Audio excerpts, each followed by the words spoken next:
And hello again, this is Pigohan from the North American server, and I have yet another replay in the Amagi. Now this is, statistically, a very good game for me. But I want to show how the stats can be deceiving.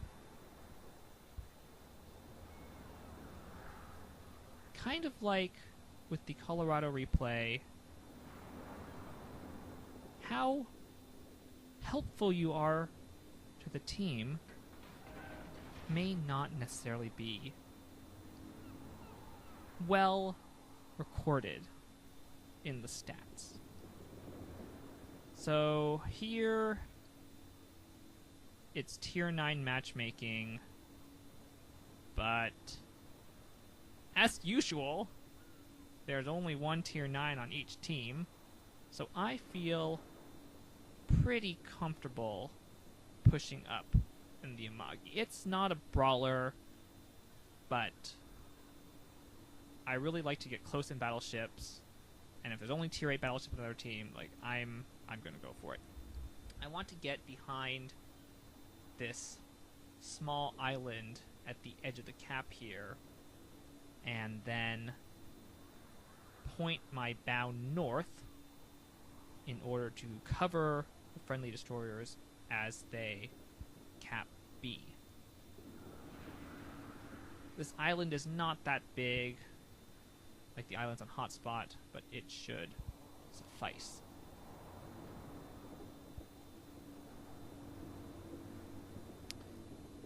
So my Amagi build here is the same as the one I had on Shatter.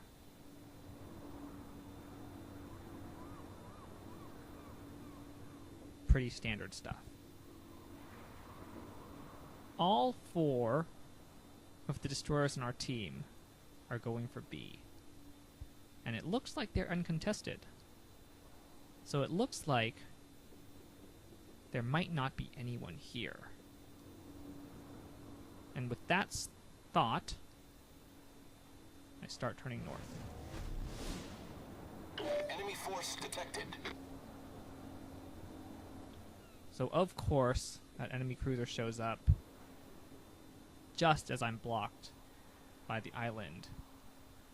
But because of that, he doesn't see me, and so I'm going to get a shot off at him as soon as the guns rotate around.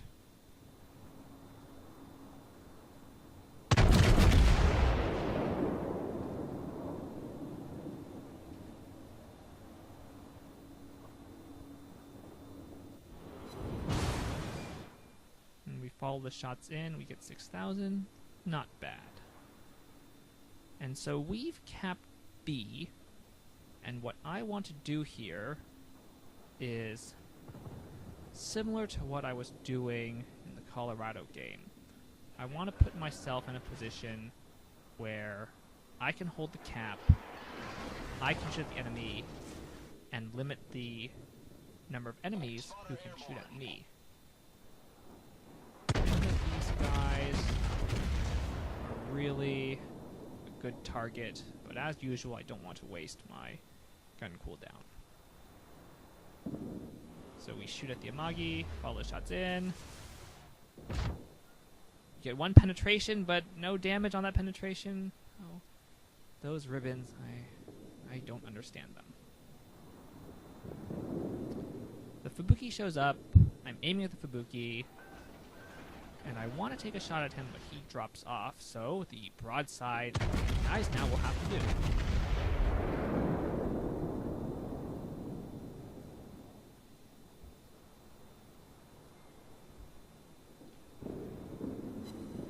Turns away, so we miss. Oh, we get 1 overpen. I'm moving forward slowly in order to limit the amount of fire I can take while still being able to shoot at an enemy. And it looks like it's going to be this Hipper, who's also giving me a broadside. You should note that I'm actually dropping in and out of protection here. And I'm not sure if it's because of the corner or my range, but ooh, we get a citadel on the hipper. That's very, very good. Just kind of camping here now as the enemy tried to push around.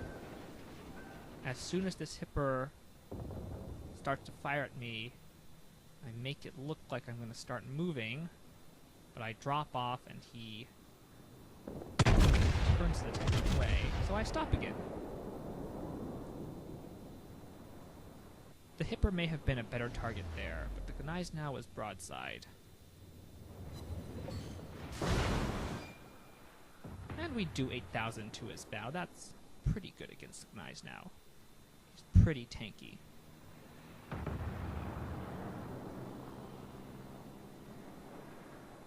Enemy ships keep sailing broadside, so I shoot at them, hope that we are not detected,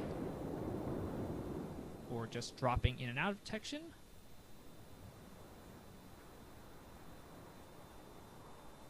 Feathering the throttle a little bit, and I have no idea where the shot went. I think the Amagi slowed down or maneuvered to dodge those torps. So now our friendly destroyers are no longer in B.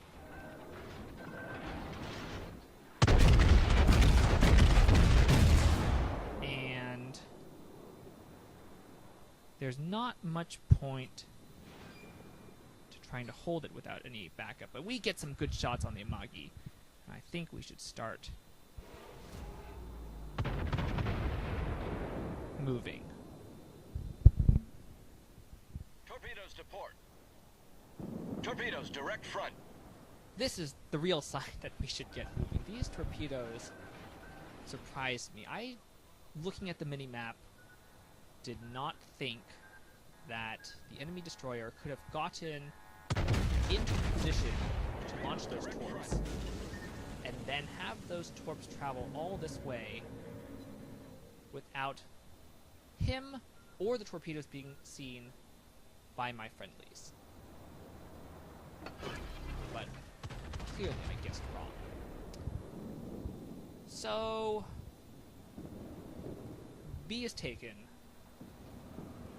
We did get C. I'm going to try to help my team take A. This Colorado is very low. I don't know if he expected me to move, but I'm going to take some shots and try to secure this kill, which I think we will. Enemy battleship foundered.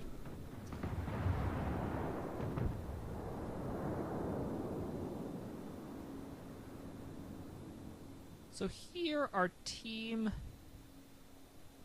is playing fairly conservatively in the north, but we are up in ships, and we are contesting a cap, even though they have 2. Torpedoes to port. Torpedoes astern. So I'm not too worried about playing it safe. I turn outwards, take some shots at the North Carolina. It's okay.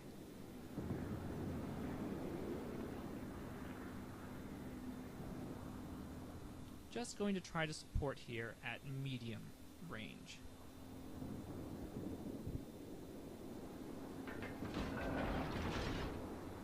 The enemy ARP shows himself, and cruisers are generally better targets than battleships, even if they're angled, because you can get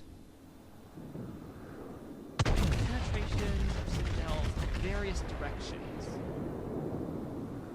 when shooting at a cruiser. And I really thought those shots were going to do more damage. It looks like we got 2 overpens and a penetration that might not have done any damage. Thank you, Wargaming.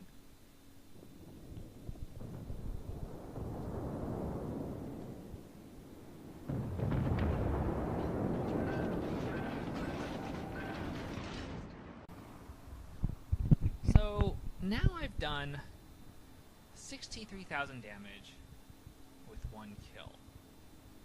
That's pretty on the average.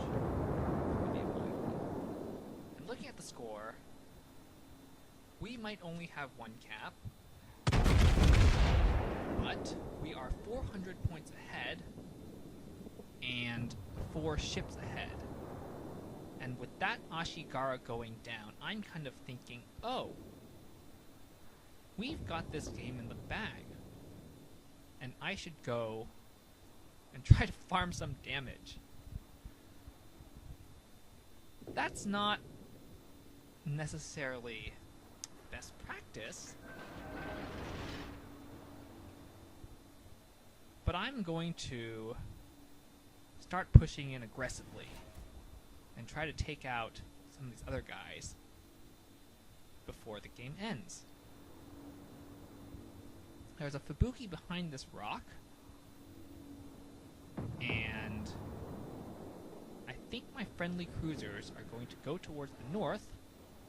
Torpedoes to So starboard. I'm going to try to intercept him from the south. Torpedoes direct There's front. also the North Torpedoes to Carolina, starboard. who is, of course, a better brawler.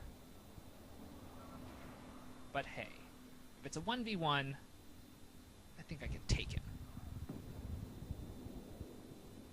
North Carolina looks like he's going to turn around. I still want to try to keep angled. I know that there are battleships in the south as well, but I don't know how much attention they're paying to me. That was not a good salvo on the North Carolina. Fubuki is just out of range. I still want to try to shoot at him. You should always shoot at destroyers and battleships.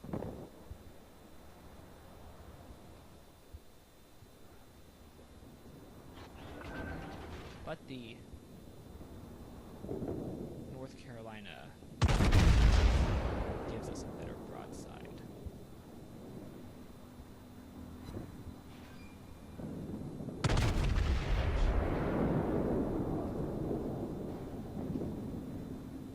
And wow! 2 citadels. That was a nice salvo. Fubuki goes down.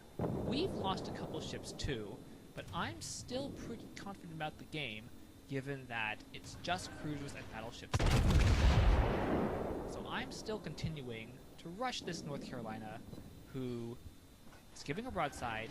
He can't really turn away because of this island in the north. I look over there, see what they're doing, but the enemy battleship is very far away, so I'm not that concerned about him. I do want to start putting myself in a position, though, to angle against both the North Carolina and the battleship in the south. But I think the North Carolina is going to die very soon. Let's see if we can get the kill. The ship is on fire. And he's gone. That fire was from the Pensacola. I slow down briefly here because I was thinking about taking the cap, but the Pensacola, well, he's very close, and I think I can take him out. I think the Pensacola expected me to be working on the North Carolina for a little bit longer. Guess we're just going to shoot at him. So this is really why you should shoot at cruisers, even if they're angled. The ship is on fire. Because oftentimes, like the Pensacola, they're not very well armored. And you can get good damage from random angles. And he's gone as well. Our team has taken the lead. So this guy says, nice shot. But once again, I think we've pretty much got this game in the bag. And that's why I'm at the front of the team, pushing down into the south. Battle ends in 5 minutes.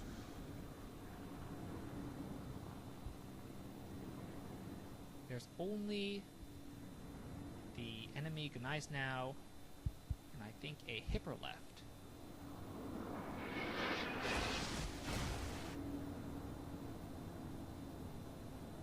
Gneiss now is going broadsides. I'm going to try to bring all my guns around. Take shots at them. There's the Confederate Award.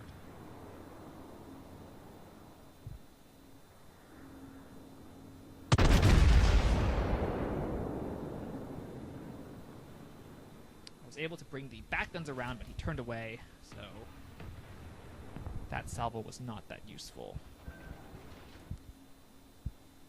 The Gneiss now takes out the friendly Belfast. But again, we're still up with 3 ships. We have both caps, a significant points advantage, so again, not too worried about the game. Use a heal.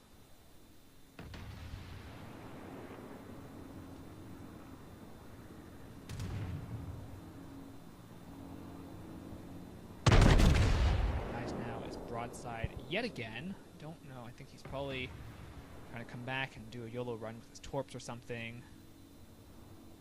Get 2 penetrations with no damage, of course.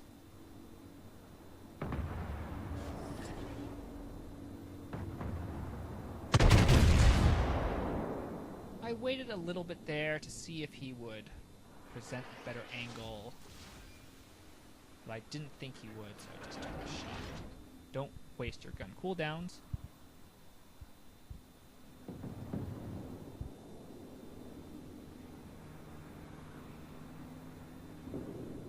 The enemy Hipper shows himself, and compared to the angled Gneiss now, I think he's a much better target. I use the spotter plane mainly to get a good view.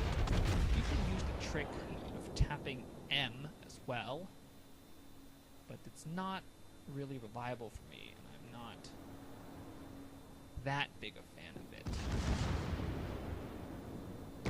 The Gneiss now is getting very close now, and I know he has torps. But since it's only him, I'm going to try to juke him, especially since his main battery is not facing me. Here I'm kind of waiting to see when he turns out. And right here, turn hard right, and I lower the throttle. He shoots his torps, and misses everything. Do a unscoped shot, get the kill. We destroyed an enemy battleship. And now it's just a Hipper.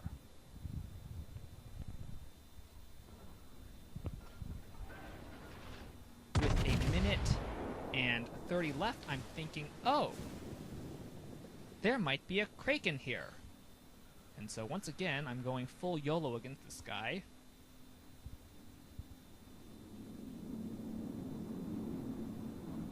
Let's see if we can finish him off as well. I'm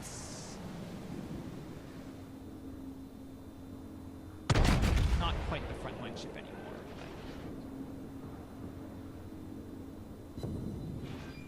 But 5,000 left. 50 seconds left. He's trying to run now, and we take him out! We destroyed an enemy cruiser. So, this was a very good game for me, and that's why I do have screen caps of the score. We got Confederate Kraken Unleashed, high caliber, with 156,000 damage. It's very good for the Amagi. We placed first on our team by more than 500 points. But again, how much of that did we actually deserve?